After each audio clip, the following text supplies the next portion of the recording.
siphinde sinibingelele lana sikaNdix la kuneprogram khona ye-MK Party. Kodwa-ke bakhona abafowethu abazoke basicacisele ukuthi le program ingani, why beyenzile, inhloso yayo yini. Sizoke sizwe-ke ngabo bafowethu, nginibingelele.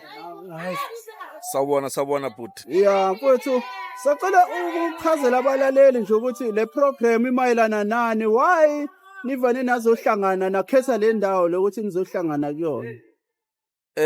Kahle mfowethu, iprogram esikuyona iprogram involve amawadi asondele kakhulu kule ndawo. Ward 88, Ward 81 no Ward 80 bala eMlazi. Should lawo mawadi awumakhelwane wale ndawo le yala kwaNdix. kwaNdix ke siyazi ukuthi indawo yabantu abakwazi ukuthi bazoyi refresher khona, abantu bayihlalele kamnandi. Nathi ke sithe mase sithi sesiwind up amalokhuzi ethu ama-programs ethu okhetho.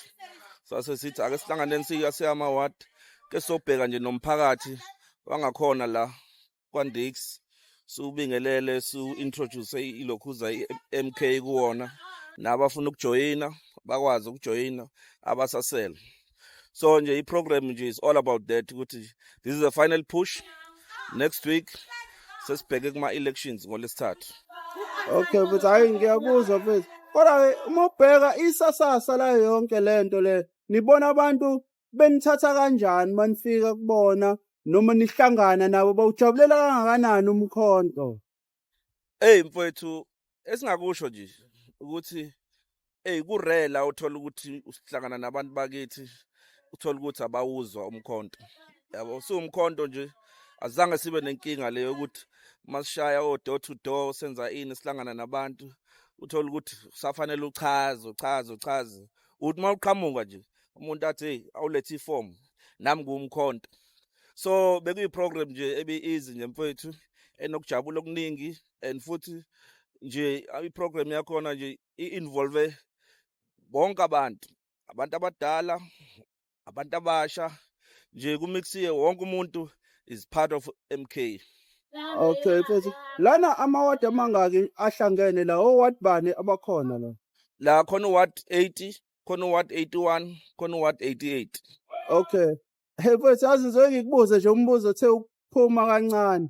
Mfowethu, ngicabanga ukuthi sike sabona i-MK iya e-Orlando. Ithe maye e-Orlando sathola la lo bhuti lokuthiwa uNgizwe esisicabanga ukuthi uzwelana kakhulu nobaba uNcamalala.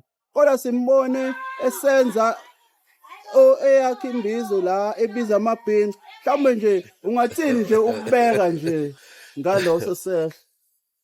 No, ngasho nje mfowethu ukuthi into kwaNgizwe itshengisa khona lokho ukulekha kwe-political education kubantu bakithi. Ingakho uthola ukuthi ama-celebrities anjengabo Ngizwe awanayo lokhuza i-principle, awayibambile i-principle, awazi ukuthi yini ayimele. Qhamuka umunye umuntu ayimvezele something, umthole usejika abhekele kwesinye isikhathi nami ayicabangela ukuthi lokhu ku-right ashone kukhona. Njengamanje uNgizwe ubeza kahle ngoba yonke into ade eyikhuluma ilento ethandwa abantu, ilento nabantu abayizwayo. Uthe gqiqi, uNgizwe lezi zinto akade eyikhuluma sekuyena ophikisana nazo. So it goes back to ekutheni ukuthi akanayo i-political education, akafundisisekile kahle ukuthi uma ubamba i-principle uyibamba kanjani. Hayi mfethu, ngiyabonga mfethu, sibonge kakhulu siyikhaya TV2, siyabonga mfethu. Hayi siyabonga.